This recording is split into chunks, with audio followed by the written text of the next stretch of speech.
వక్రతుండ మహాకాయ సూర్యకోటి సమప్రభ నిర్విఘ్నం కురు మే దేవ సర్వకార్యేషు సర్వదా. అందరికీ నమస్కారం. ఈరోజు ఎంతో పవిత్రమైన అంగారక సంకష్టహర చతుర్థి. సంకష్టహర చవితి మనకి ప్రతి నెల పౌర్ణమి తరువాత వచ్చే చతుర్థినే సంకష్టహర చతుర్థి అని పిలుస్తారు. అయితే మంగళవారంతో కలిసి వచ్చే ఈ చవితిని అంగారక చతుర్థి అంటారు. చాలా పవర్ఫుల్ అన్నమాట. అదే ఈరోజు వచ్చింది. ఈరోజు మనం ఏదైనా మనకు తీరని కోరికలుంటే ముడుపు కట్టుకొని స్వామివారి దగ్గర పెట్టుకుంటే మన కోరిక తప్పక ఫలిస్తుందని చెప్తారు. సంకష్టహర చవితి రోజు ముడుపు ఎలా కట్టుకోవాలి అని కూడా నేను ఈ వీడియోలో చూపిస్తాను. వీడియోని ఎక్కడ స్కిప్ చేయకుండా ఆఖరి వరకు చూడండి. ఎప్పుడూ చెప్తుంటాను, ఈ పూజ కోసం నేను ఎదురు చూస్తుంటాను అని. అవునండి, ఈ పూజ అంటే నాకు చాలా ఇష్టం. ఎవరికైనా పిల్లలు బాగా చదవట్లేదని కానీ, లేదా చెప్పిన మాట వినట్లేదని కానీ, కుజదోషం వలన పిల్లలకి పెళ్ళిళ్ళు ఆలస్యం అవుతున్నా కూడా, లేదా పిల్లలకి జాబులు రావటం లేట్ అయినా సరే ఈ పూజ చేసి ముడుపు కట్టండి, తప్పకుండా తీరుతుందండి. ఇదైతే నేను అనుభవంతో చెప్తున్నాను. అందులోనూ అంగారక చతుర్థి అంటే మంగళవారంతో వచ్చిన సంకష్టహర చవితి అంటే ఇంకా అసలు తిరుగు లేదండి. మంగళవారంతో కూడిన సంకష్టహర చవితి ఎందుకు అంత పవర్ఫుల్లో ఒకసారి ఈ చిన్న కథ ద్వారా తెలుసుకుందాం రండి. పురాణాల ప్రకారం భూమిపుత్రుడైన అంగారకుడు గణపతిని గురించి ఘోరమైన తపస్సు చేస్తాడు. అతను తపస్సుకు మెచ్చి వినాయకుడు మాఘ బహుళ చతుర్థి నాడు దర్శనమిస్తారు. నీ కోరిక ఏమిటి అని గణేశుడు అంగారకుడిని అడిగారు. అప్పుడు ఆయన, స్వామి, నా పేరు మీద ఈరోజు శాశ్వతంగా నిలిచిపోవాలి, ఈ రోజున నిన్ను పూజించే వారి కష్టాలన్నీ తీరిపోవాలి అని అంగారకుడు కోరుకున్నాడు. అందుకే మంగళవారం నాడు వచ్చే చతుర్థిని అంగారక చతుర్థిగా జరుపుకుంటారు.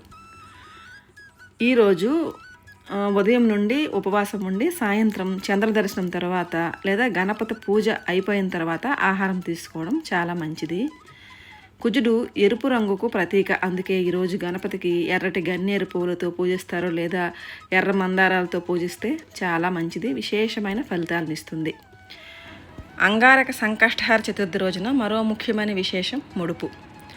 మనసులో ఏదైనా బలమైన కోరిక ఉన్నప్పుడు లేదా తీరని సమస్యలతో సతమతమవుతున్నప్పుడు ఈ రోజున వినాయకుడికి ముడుపు కట్టడం వల్ల ఆ విఘ్నేశ్వరుడి అనుగ్రహం త్వరగా లభిస్తుందని చెప్తారు. ఆ ముడుపు ఎలా కట్టాలంటే శుభ్రమైన ఎరుపు రంగు వస్త్రాన్ని తీసుకోవాలి. అందులో ఒక 3 గుప్పిళ్ళు బియ్యం వేసుకోవాలి. తర్వాత నేను ఆ వీడియోలో చూపించాను కదా, 2 ఖర్జూరాలు, 2 వక్కలు, తర్వాత దక్షిణ మీకు కలిగినంత 21 రూపాయి అయినా వేసుకోవచ్చు, 11 రూపాయలైనా వేసుకోవచ్చు, 101 రూపాయి అయినా వేసుకోవచ్చు, మీ ఇష్టం.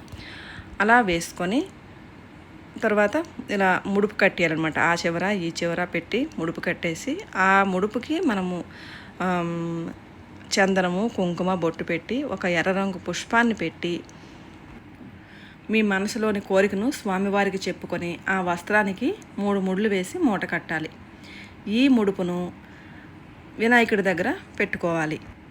తర్వాత దీప నైవేద్యాలు సమర్పించాలి. మీ కోరిక నెరవేరిన తర్వాత లేదా వచ్చే సంకష్టహర చవితి రోజు కానీ ఆ ముడుపు విప్పి అందులో ఉన్న బియ్యాన్ని ప్రసాదంగా వండి పరమాన్నం కానీ ఉండ్రాలు కానీ చేసి మళ్ళీ దేవునికి సమర్పించి ఇంకా ఇంట్లో అందరు తిని చుట్టుపక్కల మీ ఇరుగు పొరుగు వాళ్ళు కూడా పెట్టుకోవచ్చు.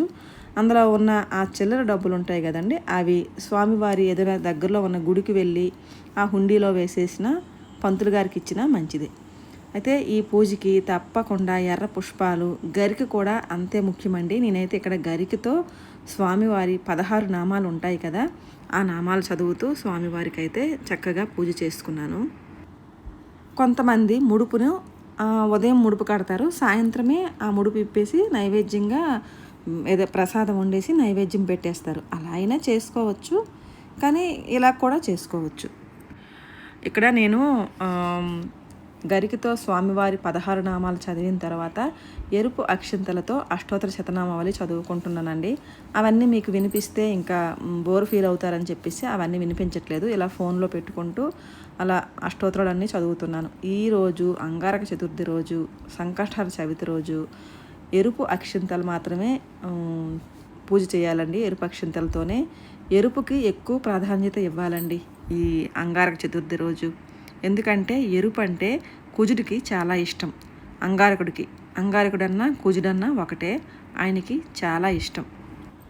నేనైతే ప్రతి నెల సింపుల్గా చేసుకుంటానండి, నాకు తోచినట్టు. ఇలాగే చెయ్యాలి అని ఏం లేదు. కాకపోతే ఒక్కొక్క పూజకి ఒక్కొక్క విధానం ఉంటుంది కదా, ఆ విధానం సింపుల్గా పాటిస్తాను. ఎక్కువగా ఏమీ చేయనండి.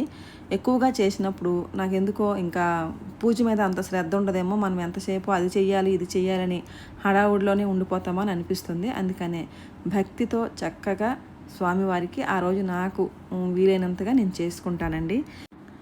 ఇన్ని నెలలు అని అలా ఏమీ మొక్కుకోలేదు. కొంతమంది అలా మొక్కుకొని కూడా చేస్తారు.